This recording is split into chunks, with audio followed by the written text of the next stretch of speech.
ये आदमी अपने आप को मसीहा बताता है।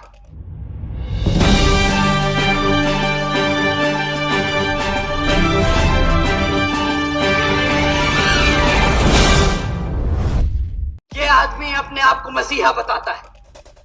ये आदमी कहता है कि मैं सड़क पे उतरूंगा अपने समाज के लिए, आंदोलन करता है, झगड़ता है, लड़ता है, हमारे युवा साथियों को लेके पहुंच जाता है।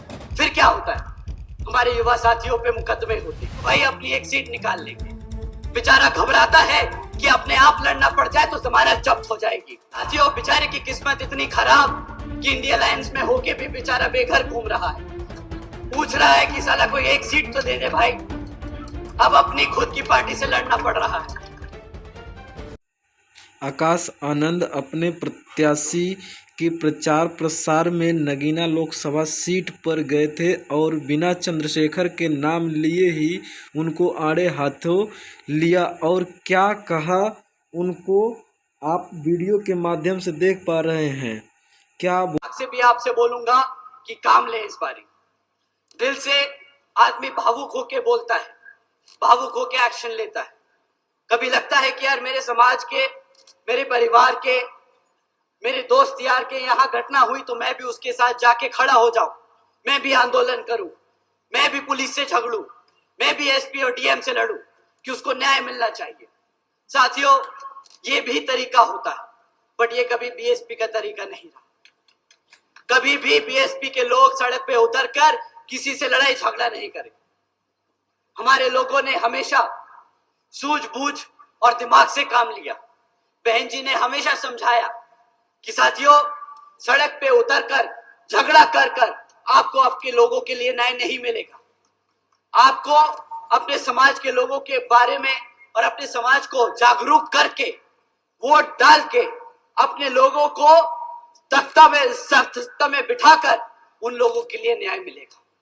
साथियों, पिछले कुछ सालों से आप लोगों के बीच में इन विरोधी पार्टियों ने किस्म किस्म के लोग छोड़ रखे।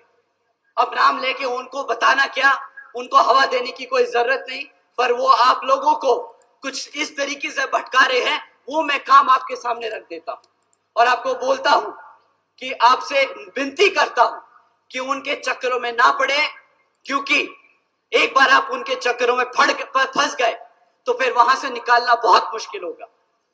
साथियों, ये आदमी अपने आप को मसीहा बताता है। ये आदमी कहता है कि मैं सड़क पे उतरूंगा अपने समाज के लिए, आंदोलन करता है, झगड़ता है, लड़ता है, हमारे युवा साथियों को लेके पहुंच जाता है। फिर क्या होता है? हमारे युवा साथियों पे मुकदमे होते हैं और जैसे ही मुकदमे होते हैं वे बेचारे ढूंढते फिरते हैं कि भाई साहब हमें बचाओ। वो आदमी फिर यहां से छोड़ के दूसरी जगह भाग जाता है, वहां पे आंदोलन करता है और इस कारवां में हमारे सभी युवा साथियों पे मुकदमे दर्ज कराता जा रहा है। अगर आप पे एक बार मुकदमा दर्ज हो गया साथियों, तो सरकारी नौकरी मिलने में मुश्किल हो जाएगी, रोजगार मिलने में मुश्किल होगा। ये आपको आज गरम खून नहीं दिखा के, इमोशनल करके आपको सड़कों पे ले जा रहा है और बाद में फंसा रहा है। साथियों, सड़क पे लड़कर आपको वोट, आपको आपकी ताकत, आपको सत्ता में आने का मौका नहीं मिलेगा। आपको अपने समाज को जागरूक करके, अपनी पार्टी को मजबूत करके उसको सत्ता में लाकर न्याय और रोजगार मिलेगा। साथियों, ऐसे नहीं मिलता रोजगार, ऐसे नहीं मिलता न्याय।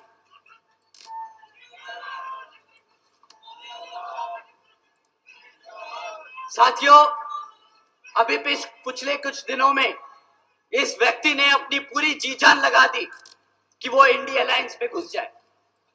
किसी तरह अगर इंडिया अलायंस में घुस गए तो भाई अपनी एक सीट निकाल लेंगे। बेचारा घबराता है कि अपने आप लड़ना पड़ जाए तो जमानत जब्त हो जाएगी। परंतु साथियों, बेचारे की किस्मत इतनी खराब कि इंडिया अलायंस में होके भी बेचारा बेघर घूम रहा है, पूछ रहा है कि साला कोई एक सीट तो दे दे भाई। अब अपनी खुद की पार्टी से लड़ना पड़ रहा है। भाई साहब, आजकल जीतने के लिए क्या क्या नहीं कह रहे कि भाई बसपा का प्रत्याशी बहुत कमजोर है, वो लड़ नहीं पाएगा। हमारे प्रत्याशी जी से मैं एक बार रिक्वेस्ट करूंगा कि जरा सामने आए। आइए आप सर।